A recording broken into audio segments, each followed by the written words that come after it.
네, 그래서 우리가 1년 동안 하는 그 커리를 간단하게 한번 보도록 할게요. 자, 아무래도 이제 연고대 준비하는 학생들 같은 경우에는 문과에서 지금 시작하는 학생들도 있게 되죠. 네, 그래서 1, 2월에는 지금 일반학 기초 이론을 하게 됩니다. 자, 그래서 이제 기초 이론은 지금 기본 이론과 관련된 내용인데 그 중에서 가장 기본적인 것만 이제 모아놨어요.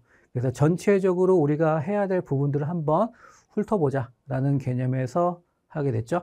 게다가 지금 이제 화학 경험이 없는 학생들이 시작하는 단계. 그러다 보니까 자, 여기에서는 물론 전범위에 대한 거를 전부 다 보긴 하지만 대체적으로 우리가 원자 구조에 해당되는 부분과 그 다음에 화학 양론이라고 해서 계산이에요.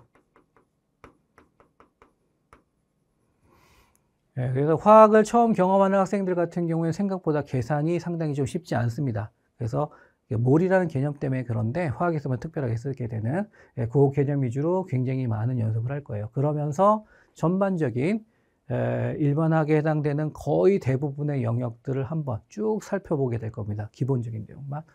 그렇게 해서 우리가 지금 1, 2월 보게 될 거고요. 그러한 다음에 지금 이제 2단계 넘어가서 기본 인원은 하게 됩니다. 기본 인원. 자, 여기까지가 뭐예요? 여기까지가 지금 이론 과정이라고 생각하시면 돼요. 본격적인 이론.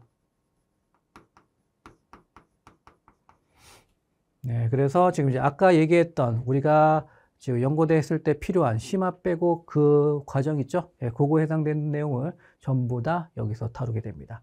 그래서 이론 과정 다루면서 워크북 스타일로 문제풀이도 같이 가게 돼요. 그래서 아주 쉬운 문제부터 시작해서 우리가 지금 실제 편입에서 나오는 응용 문제까지 그래서 다양하게 다루면서 준비를 좀 합니다. 게다가 지금 이제 연고대 같은 경우에는 아무래도 쓰는 연습이 많이 필요하겠죠. 그래서 이제 손으로 쓰면서 풀 수 있는 문제들, 그런 것들도 이제 같이 구성하면서 준비를 하게 됩니다. 그리고 만약에 우리가 그 상황에서 약대까지 보고 싶다. 그러면 심화 이론 들으시면 될 거고요. 나는 그냥 연고대까지 할 거야. 그러면 이제 이론까지 여기까지 보시고요. 그리고 단원별 문제풀이 들어가시면 돼요. 자, 이렇게 해서 이제 기본적인 또 문제풀이 들어가고요. 그 다음에 이제 그게 끝나고 나면 9월, 10월에는 지금 연고대 전용 학교별 기출 가게 될 거예요. 그래서 여기에서는, 그러니까 앞에서는 단원별 문제풀이를 하게 되는데, 자, 단원별 문제풀이는 단원별로 정리하기 위해선 좋은 방법이긴 해요. 근데 이제 문제는 뭐냐면, 단원별로 돼 있으면은 단원이 결정이 돼 있기 때문에 풀이가 어느 정도 결정이 돼 있는 상태에서 시작을 합니다. 그러다 보니까 어떻게 할지에 대한 힌트예요, 단원이. 그래서 학생들이 접근하기가 좀 쉬워요. 그런데 그런 것이 그냥 우리가 전체적인 문제로 구성이 됐을 때는 어떤 식으로 시작할지 우리가 선택해야 되는데, 그게 아무래도 늦어질 수 있겠죠. 그래서 지금 4단계에서는 학교별 기출로 들어가게 돼요. 그래서, 지금 구성은 연대 몇 년도 문제 전부 다. 그래서 전체적으로 구성이 어떻게 돼 있는지, 그리고 이제 난이도가 낮은 거에서 높은 거까지 어떤 식으로 구성이 돼 있는지, 그리고 이제 시간은 우리가 풀었을 때 얼마나 걸리는지, 그걸 한번 보기 위해서 학교별 기출 들어갑니다. 그러면서 이제 여기에서 이제 중앙대하고, 그 다음에 2대 문제 역시 마찬가지로 이제 같이 다루게 될 거예요. 자, 이런 식으로 이제 학교별 기출로 들어갑니다. 그리고 만약에 약대까지 한다, 그러면 약대까지 하게 되면은 지금 이제 약대 전용에 해당되는 부분들 우리가 살펴봐야겠죠. 그죠? 이렇게 보시면 돼요. 그러고 난 다음에 이제 12월 가게 되면은 지금 우리가 지금 모의고사 이렇게 돼요.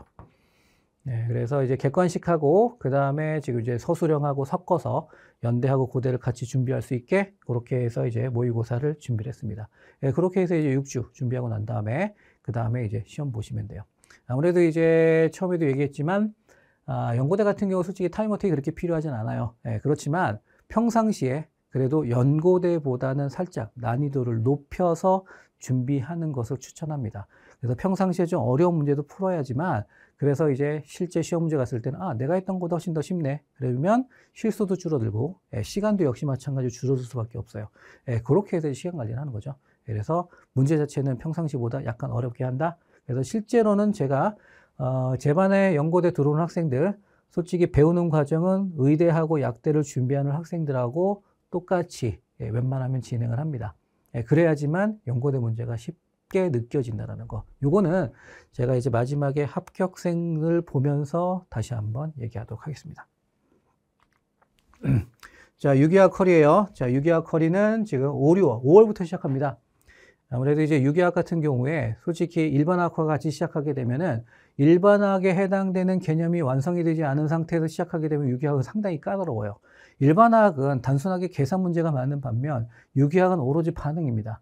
그래서 물론 반응식을 그냥 외우면 되지 않아요? 라고 질문하는 학생들이 있는데 그런 학생들 절대 유기학 잘 못 봅니다. 그래서 유기화학은 반응이 어떻게 돼 가는지 메커니즘을 이해하는 게 굉장히 중요해요. 예, 그러다 보니까 기본적인 분자 구조에 해당되는 일반학에서 배우는 그 분자 구조하고 그 다음에 오비탈에 해당되는 게 있거든요.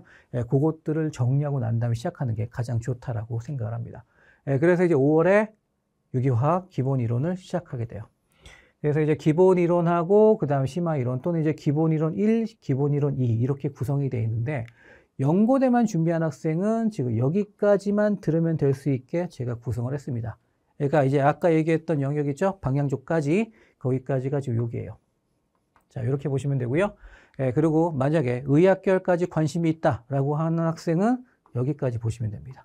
그렇게 되면 끝에 있는 반응까지 전부 다 다루게 돼요. 예, 그러한 다음에 지금 이제 단원별 문제풀이 들어가게 되고요. 그 다음에 마지막에 10월, 11월, 아까 지금 모의고사 본다고 했죠? 그때 유기학하고 같이 통합 형태로 지금 모의고사를 치르게 돼요. 예, 이러면서 이제 약간 난이도 높은 문제까지 다루면서 준비를 하게 되죠. 예, 이렇게 해서 우리가 지금 1년 동안 연고대 준비하는 과정을 설명했습니다. 그래서 간략하게 얘기하면 이렇게 돼요. 연고대 준비하는 학생들은 솔직히 의학계열 준비하는 학생들보다 훨씬 더 범위는 줄어든다. 그래서 혹시라도 성적이 좀 있는 학생들 같은 경우에 약대까지 관심이 있다면 넓힐 수 있는데 단 넓힐 때 좀 생각을 좀 많이 해라. 해야 될 부분이 굉장히 많이 늘어난다는 거. 유기학 범위 넓어지고 당연히 난이도 높아져요. 그죠? 그다음에 영어도 신경 많이 써야 되고 마지막에 면접까지도 신경을 써야 되는 상황이 생긴다. 예, 그렇기 때문에 좀 심사숙고해서 하시면 됩니다. 물론 연고대 준비하면서 연고대랑 굉장히 비슷한 학교들이 몇 개는 있어요. 약대에서. 그런 학교들은 병행해서 우리가 써도 됩니다. 예, 그렇지만 우리가 좀 더 본격적으로 하려면 좀 신경을 좀 많이 써야 된다는 거 이렇게 생각하시면 돼요.